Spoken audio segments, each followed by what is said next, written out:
Hey, today we're going to talk about communication. New managers, what is the number one reason that they fail? Communication. Today we're going over 3 simple steps to be better at your communication. Okay, so we're going to talk about how to fix it because you're in charge and we want to get better at communication in home, in office.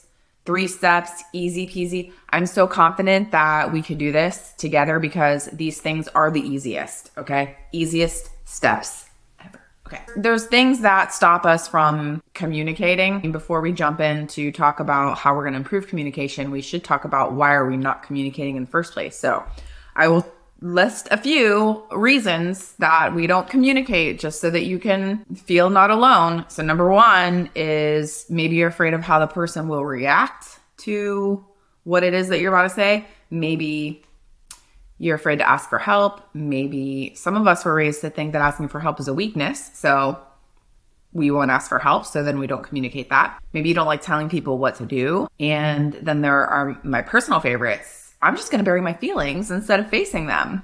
That's what I'm going to do. And even if you have one of these reasons or 2 of these reasons or mix and match, or maybe you have some other reason, it's okay because we all are walking this out together, and communication is a fundamental skill though for all of your life, in your home, in your office, in your everywhere. Communication. It's fundamental. So we're going to talk about it because we can be better. And it's just so easy. I'm going to give you some steps. Oh, and the better that you are communicating, the better that your life is. Your people, you're communicating with your people better. And that means that you have better relationships. And if you have better relationships, that means a better life, right? We talked about that last week. If you didn't listen to that episode yet, go back, find your people. It's called Find Your People. And it explains all the reasons why your people is the way to find the happiness. All right, number 1. Ready, set, number 1. Establish a cadence for communication for your particular situation.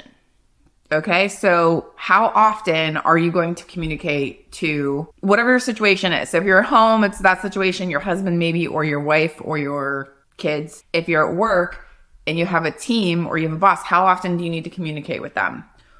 What is the status of your current situation? So, because it's going to depend. Now, I'll give you a real live example so that you can decide what this might look like for you in your specific situation. So, real life, I have taken over so many broken teams. It's kind of a bad habit. Well, no, it's a good habit. I like fixing things. So, when you take over a broken team, everything is broken. We're missing goals. We're dropping the ball on the metrics. We are not collaborating.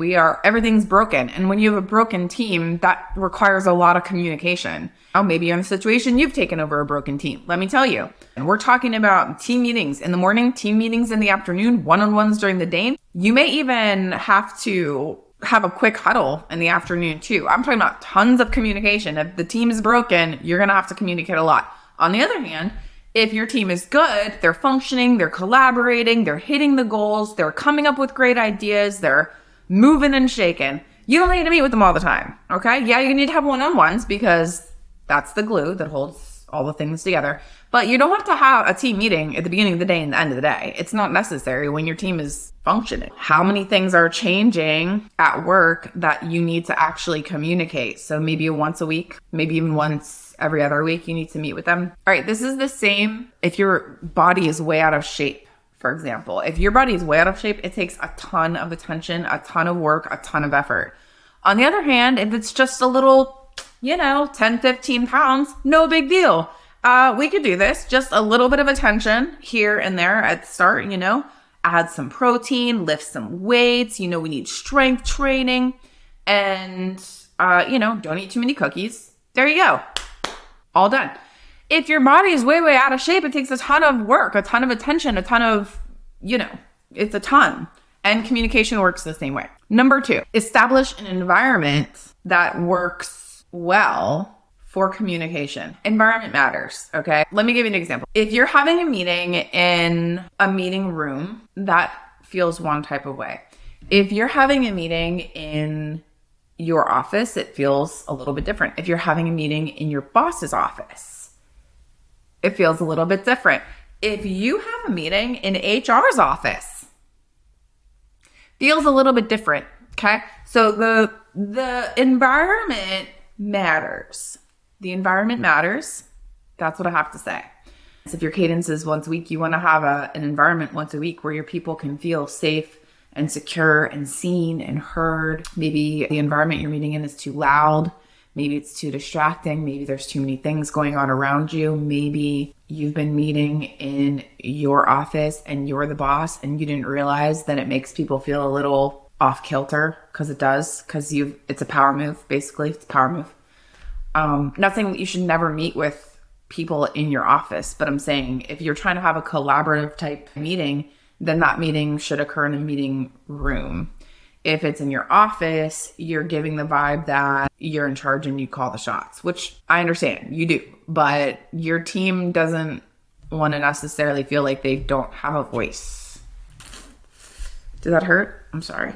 Did that hurt? Okay. Here's another thing. I don't want to talk when I'm hungry. I don't know about you, but I'm pretty sure that whenever they put hangry in the dictionary, it was because of me. Someone met me and was like, you know what? This is actually a thing. We should put this in the dictionary because it's real life. I met it. It is me. Maybe you don't want to have a meeting right before lunch. 11:30 to 12 is probably not a good meeting time. Monday morning. Nobody wants to meet with you Monday morning, I assure you. They're trying to catch up from the emails that they got on the weekend and late Friday night. They don't want to meet with you Monday morning. They want to get their life together. They want to get everything set for the week. Okay. Friday night. Nobody wants to meet with you Friday night. Don't schedule a meeting Friday night right before everybody's about to leave. They're planning the weekend. They're trying to finish everything up, wrap it up, tie it in a bow so they can skedaddle. Okay. Here's another thing. People don't want to communicate when they're tired. I'm realizing that all of these apply to me. Y'all pray for my husband, okay? That's all I have to say. I don't want to communicate basically ever when I'm tired, when I'm hungry, which is basically all the time, or what? Okay, let's take a step back. People probably don't want to communicate when they're tired. It's one thing to, maybe it's a little light conversation, but if I'm tired, I can't have a real serious conversation. I just can't because I'm tired. All right, so the bottom line, number 2 for creating an environment is that there are going to be times when whatever it is that you have to communicate is not easy. It may be uncomfortable, it might be challenging, maybe for you, maybe for them, maybe for both. And if that's the situation, you just want to, you set up an environment that is conducive, easy, calm, quiet, on your regularly scheduled times, then it makes it just a little bit easier for you and for everybody when you have to communicate something that's just a little bit more challenging. And that's what we're trying to do. Remove impediments, okay? Make it as easy as possible. And so if you have a cadence scheduled where you're meeting with the team every week and you're meeting in the same room every week, it's easier. It reduces complexities. People like habits. They like stability. People want to feel safe. And one of the things that helps a person to feel safe is to have stability. That comes from you too. All right. Stability in your attitude, stability in your expectation. All right. I'm not going to get into that. I ain't got time for all that. All right. Number 3. What's number 3? Keep notes of your discussion items in some type of form. All right. So I keep notes on my phone because my phone is always with me and I have a notes app, but that's my life right now. Before, I could tell you I had a notebook that I carried around, a very specific notebook, and that was what I used for all of my things. And it gets messy, but at the end of the day or during a lull in your afternoon, you can kind of clean it up, organize it, keep the notes, because you have notes for your husband, you have notes for your wife, you have notes for your team, you have notes for okay, there are a lot of things happening. You're busy. Okay, we know you're busy. And when you get busy, it gets challenging to keep track of all the things. For example, you got to tell your husband what Karen just did at the meeting because he isn't going to believe it.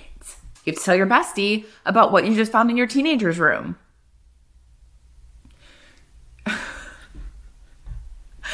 Okay.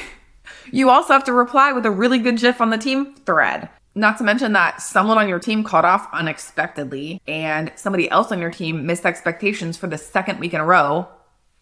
We need to write that down because we don't know what's going to happen there. And then on top of that, somebody just talked to you about, they're about to quit. They're about to quit their job and they're a really good employee. You do not want them to quit. So you need to do something about that. Now, all this stuff is happening. You need to write this stuff down. Okay. You don't have to write a dissertation. I'm just saying, make a little note, a tiny little jot, shorthand, something that you can remember that you have to talk to, and then you can organize them all later, maybe in midday, end of day, depending how many notes you have, depending on how busy your life is. Because you know what? Sometimes my life is really busy. All right, so let me recap for you and encourage you to make a decision, because remember that no decision is a decision. And let's just get it all. Let's rip off the Band-Aid and get it all in one go. All right, here it is one more time. 3 easy steps for improved communication. Number 1, establish a cadence for communication that works best for you and your situation.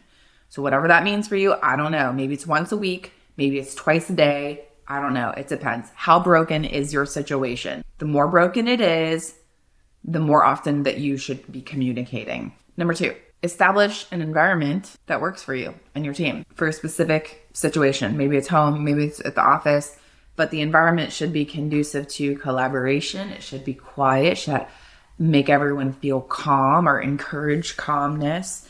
Number 3, keep notes of all your things. You're busy. I'm busy. We're not necessarily going to remember every single thing. And if you forget something, you're going to regret it, because that person who already failed to meet expectations twice this week, guess what? She's going to fail to meet expectations next week too. And if you don't address her now, it's going to turn into a big old honking thing. Then you're going to get angry. And then, when you get angry, you start to say stuff that you don't mean to say, hurt people's feelings unnecessarily. You get emotional. Guys, please. Okay. It's not worth it. It's not worth it. All right. So those are the lessons for today. Remember, if you want to hear me talk about something specific, send me a message on YouTube or whatever. You could also call 864-619-1683 or send me a text message. And listen, friend, I know it's not easy, but remember that whatever it is you're walking through, you're certainly not alone. Thanks for listening, team. Take care and see you next week. Let's go. I'm in the bush. I got a ram in the bush. I know that God gonna provide for me. That's why I stand on the book.